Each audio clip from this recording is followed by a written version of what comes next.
তোমরা যারা মেডিকেলে পড়ো বা ভবিষ্যতে পড়বা তাদের উদ্দেশ্যে একটা কথা। আমি ফোর্থ ইয়ার এবং ফাইনাল ইয়ারে আসার পরে রিয়েলাইজ করছি যে আমি ভুল করছি। ফার্স্ট ইয়ার, সেকেন্ড ইয়ার এবং থার্ড ইয়ারে আমার একটা রিডিং পার্টনার ছিল না। তো এখন আমার বন্ধু Tanvir fourth year final year আমাকে কোনোভাবে কভার দিছে বা আমার কী কী পড়া লাগবে সব কিছু গুছাই দিছে। কিন্তু আমি আসলে রিয়েলাইজ করছি বা আমার ভিতরে উপলব্ধি হয়েছে যে আমার একজন রিডিং পার্টনার প্রয়োজন ছিল। সেটা অবশ্যই ছেলে রিডিং পার্টনার। অনেকেরই মেয়ে রিডিং পার্টনার থাকে।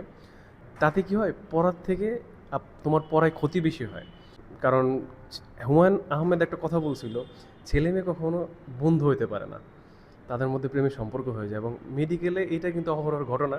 সো সবসময় চেষ্টা করবো রিডিং পার্টনার বানাইলে ছেলেরা ছেলে রিডিং পার্টনার, মেয়েরা মেয়ে রিডিং পার্টনার।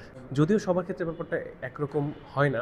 সবচেয়ে ভাইটাল যে বিষয়টা, একজন রিডিং পার্টনার বা সাপোর্ট দেওয়ার একটা লোক সবসময় প্রয়োজন হয়। কারণ এই অতল সমুদ্রে তীর খুঁজে পাওয়া, পার খুঁজে পাওয়ার জন্য একজন সাপোর্টিভ একজন লোক লাগে, সাপোর্টিভ একজন বন্ধু লাগে।